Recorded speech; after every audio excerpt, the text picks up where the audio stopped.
These days, it seems as if everyone's on Twitter. A lot of notable people, businesses, and organizations are on Twitter as well. During the 2008 presidential campaign, Barack Obama used Twitter to release information about his campaign and let people know what he was doing or interested in. News organizations such as the New York Times, KGMB9, and the Honolulu Advertiser are on Twitter and post current and breaking news.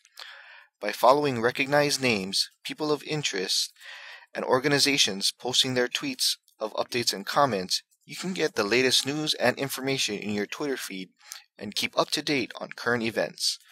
Most of the time, they also link to corresponding news stories or briefs so that you can get more useful information from their short tweets. Finally, how would you like to get the inside track on Congress? Or maybe you need a little more info for that U.S. government civics class or lesson. In any case, follow Arizona Senator and former presidential candidate John McCain or any of the other 69 or so members of the U.S. Congress who post their thoughts on Twitter.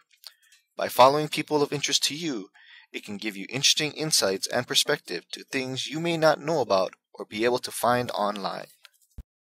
Our next example of Twitter in education is as a tool for classroom discussion. Dr. Karen Russell, professor at the Grady College of Journalism and Mass Communication at the University of Georgia, used Twitter in her communication class. The assignment was for her students to post about anything.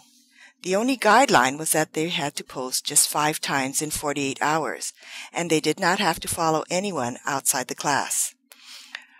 Most of the students far exceeded the requirements and made a genuine effort to understand how the Twitter community operated. They uploaded their pictures, posted more frequently than required, and jumped in to learn Twitter etiquette. They discussed several topics such as Chris Anderson's long tail. Students also discussed how they might use Twitter for personal branding and networking purposes, and listed ways that microblogging might be used in advertising, public relations, and marketing communication. Dr. Russell thought it was a great idea to get her students involved. An interesting possibility for using Twitter would be as a creative writing assignment. George Mayo, a middle school teacher in Montgomery County, Maryland, launched a creative writing assignment on Twitter called Many Voices. The idea was that by using Twitter's 140 character limit as a creative challenge, each author for the story can only add a limited amount every time they post. Using Twitter allowed multiple authors to contribute to the storyline. The collaborative story was written by over 100 elementary and middle school students in 6 different countries using Twitter. The story concluded with the 140th entry. With these guidelines in place, students really had to think about what they were going to contribute to the story in order to keep it flowing. Their Twitter story, at Many Voices, was published as a small book through lulu.com and is available now. And for our final example, we have David Perry, an assistant professor in emerging media communication at the University of Texas at Dallas, who used Twitter in his Introduction to Computer Media Communications class. His goal in the course was to introduce students to a range of ways that knowledge is transmitted via the web, blogs, Wikipedia, YouTube videos, and other types of information exchange that happens on the net. He decided he would try Twitter as an experiment because it was sort of the new and interesting thing. Let's listen to what he found. One of the things that I found when I was doing it with my undergraduate students the first time is that I teach at a campus where it's not a commuter campus per se, but there are not a lot of students who live right on campus or nearby campus because there aren't a lot of dorms on the campus. So a lot of the students live in the Dallas metropolitan area, but in different areas around.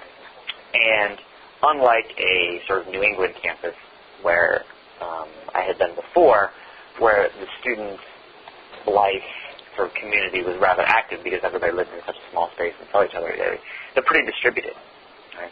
So Twitter became a way for them to actually have a community or have sort of that student community outside the classroom space in a way that I think they didn't have before. So it had that really positive effect. And I got a glimmer into, what my students' daily lives were, and I think they sort of understood a little bit more what I was doing, because I had all those kinds of advantages.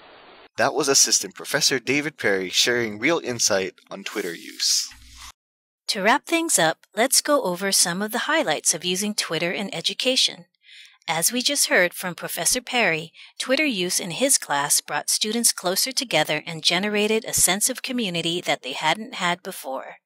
These bonds formed in class but also extended outside of class and made students more comfortable in communicating with each other. In another example, we've explained how Twitter can be used as a collaborative tool, not just for classroom assignments, but through conversation as well. This leads into the ease at which Twitter can generate discussion and continue conversations. Whenever you want to contribute something, all you have to do is tweet. Finally, by closely monitoring your Twitter feed, you can get a lot of immediate and real-time responses. Things such as news, questions, and answers can all be seen right away in Twitter.